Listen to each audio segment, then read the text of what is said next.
नमस्कार, मैं मीना सती। अगर आपके कानों में दर्द है, कानों में से पस आता है या फिर कानों में आवाज़ सी आती है, सी की आवाज़ आती है, तो आप एक्यूप्रेशर पॉइंट से इस बीमारी को ठीक कर सकते हैं। तो सबसे पहले इस तरीके से अगर आप कभी भी नहाएं तो नहाते वक्त आपको नॉर्मली क्या करना है, अपने कानों के चारों तरफ इस तरीके से आपको सर्कुलर मोशन में आपको मालिश करनी है। इस तरीके से धीरे धीरे मसाज करेंगे 1 से 2 मिनट, तो ये आपको बहुत ज़्यादा फायदा देगा। और बाकी आप इस तरीके से अपने कानों के नीचे का जो पॉइंट है, इस तरीके से इनको नीचे को दबा सकते हैं।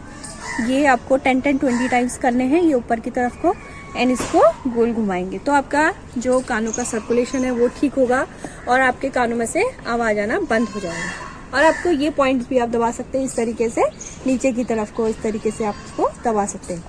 वीडियो पसंद आया तो please like, share and subscribe. Thank you.